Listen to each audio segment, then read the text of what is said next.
दोस्तों, क्या आपको पता है कि पिछले 10 सालों में हमारे देश में करीब 1 लाख सरकारी स्कूलें बंद है या मौज हो चुके हैं। जी हां, आपने बिल्कुल सही सुना।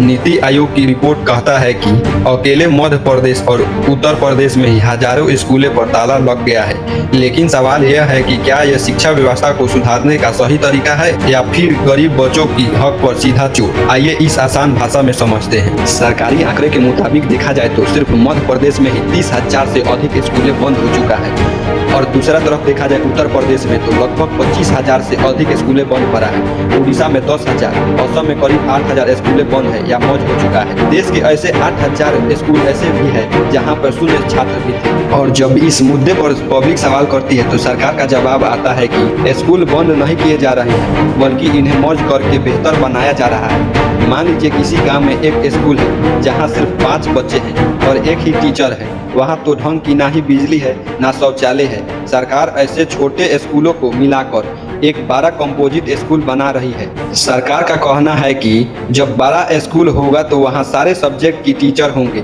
खेल का मैदान होगा और कंप्यूटर लैब भी होगी। यानी कम संसाधनों को बर्बाद करने से अच्छा है कि एक जगह बेहतर शिक्षा दी जाए। लेकिन कहानी यही खत्म नहीं होती है। अब आते हैं विपक्ष और शिक्षाविदों के उन तीखे सवालों पर जो सीधे सरकार को कटघरे में खड़े कर देते हैं। विपक्ष का बड़ा आरोप है कि जब आप 2-3 गाँवों को स्कूल को मिलाकर एक बड़ा स्कूल बनाते हैं तो दूरी तो बढ़ जाएगी, लेकिन 5-6 साल के गरीब बच्चा 3 किलोमीटर दूसरे गांव में कैसे पढ़ने के लिए जाएगा।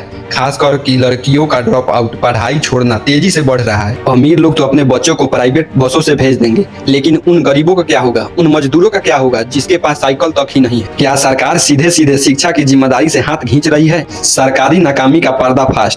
विपक्ष का कहना है कि सरकारी स्कूलों में बच्चों की संख्या क्यों कम हुआ, क्योंकि सरकार ने वहाँ समय पर टीचर नहीं भेज दिया, बिल्डिंग जर्ज होने दी। अपनी नाकामी छुपाने के लिए स्कूल को बंद करना कोई समाधान नहीं है। तो दोस्तों, बात साफ है, संसाधनों को एक जगह लाना अच्छी बात है, लेकिन इसकी कीमत किसी गरीब और मजदूर के बच्चों को चुकाना पड़े ये अच्छी बात नहीं है। सच्चाई तो यही है कि गरीब, मजदूर और किसान के बच्चे हमेशा से शोषण किए जा रहे हैं और आज भी शोषण किए जा रहे हैं सरकार के द्वारा। क्या इसका समाधान नहीं है? इसका समाधान सरकार के पास है, लेकिन सरकार करना नहीं चाहती है। सरकार निकम्मा है, इसलिए नहीं करना चाहती है। नहीं तो सरकारी बस अफोर्ड करते। सरकारी बस नहीं हो रहा है तो कम से कम ऑटो भी करे उस गरीब के लिए, उस मजदूर के बेटे के लिए जो पढ़ सके। और सच्चाई देखा जाए तो ये नेता कभी नहीं चाहेंगे कि गरीब और मजदूर के बेटा कभी शिक्षित हो। दोस्तों, क्या आपको लगता है ये सरकार राजनीति सही कर रही है? कमेंट में जरूर अपना राय दें।